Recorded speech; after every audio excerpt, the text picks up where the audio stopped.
ये कहानी है दो दोस्तों की जो कि एक छोटे से गांव में रहते थे। एक बार वो दोनों किसी काम से शहर गए और वापस अपने गांव लौट रहे थे। उनके गांव तक पहुंचने के लिए उनको एक घने जंगल से होकर के गुजरना था। और जब वो उस जंगल से गुजर रहे थे तो एक दोस्त को प्यास लगी और वो पानी ढूंढने के लिए रास्ता भटक गए। थोड़ी ही देर बाद शाम हो गई और रात होने ही वाली थी। तो उन दोनों की नजर एक गुफा पे पड़ी जो कि पेड़ों से घिरी हुई थी चारों तरफ से। तो उन्होंने सोचा कि यही जगह ठीक है रात बिताने के लिए। तो दोनों ने कुछ लकड़ियां इकट्ठी करी, उस गुफा के अंदर गए और आग जला करके वहां पे बैठ गए। रात का वक्त था, गुफा के अंदर आग जल रही थी, बाहर बिल्कुल अंधेरा था और कुछ जानवरों की आवाजें आ रही थी। तो उन दोनों में से जो एक दोस्त था वो अंदर ही अंदर डरने लगा, क्योंकि उसने भूत प्रेतों की बहुत कहानियां सुनी थी कि रात के वक्त जंगल में कुछ भयानक आत्माएं भटकती हैं और अगर उनको कोई ऐसा भटका हुआ आदमी मिल जाए तो उसको नहीं छोड़ती। तो जब उसने भूत प्रेतों की बात अपने दोस्त से करी तो उसके दोस्त ने हंसते हुए उससे पूछा, क्या कभी तूने किसी भूत को देखा है? तो उसने कहा, नहीं मैंने तो नहीं देखा, लेकिन मेरे कुछ जान पहचान के लोग हैं जिन्होंने देखा है। तो उसके दोस्त ने उसको समझाने की बहुत कोशिश करी कि यार ऐसी सुनी सुनाई बातों पर विश्वास नहीं करते हैं, अब तू सो जा और मुझे भी सोने दे, मुझे नींद आ रही है। और इतना कह करके उसका दोस्त वहीं पर लेट गया और थोड़ी देर में सो गया। लेकिन वो जो अंदर से डरा हुआ था वो लेट तो गया, लेकिन उसको नींद नहीं आ रही थी। उसको लग रहा था कि शायद यहां पर कहीं कोई है जो छुप करके कहीं से उसको देख रहा है।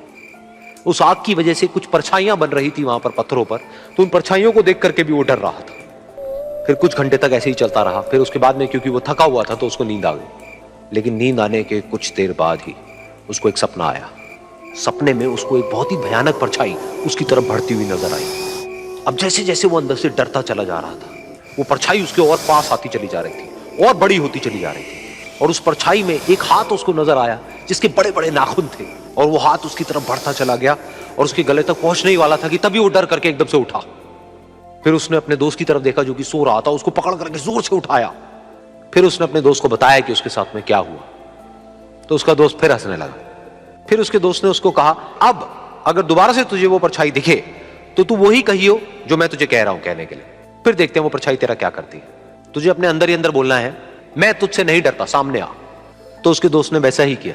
थोड़ी देर बाद दोबारा से उसको सपने में वही परछाई नजर आई और वो परछाई धीरे धीरे उसकी तरफ बढ़ने लगी। लेकिन इस बार वो उस परछाई से डरा नहीं, बल्कि अपनी पूरी हिम्मत जुटा करके उसने वही कहा, मैं तुझसे नहीं डरता, सामने आ। मैं तुझसे नहीं डरता, सामने आ। मैं तुझसे नहीं डरता, सामने आ। जैसे जैसे वो ये बोलने लगा वो परछाई छोटी होने लगी और उससे दूर होने लगी। वो बोलता रहा, वो परछाई छोटी होती रही और धीरे धीरे वो परछाई दिखनी बंद हो गई। बिल्कुल ऐसा ही हमारी जिंदगी में भी होता है। हमारे अंदर जितने भी डर है, उससे हम जितना डरते हैं हम उतना ही छोटे होते चले जाते हैं और वो डर उतने ही बड़े होते चले जाते हैं।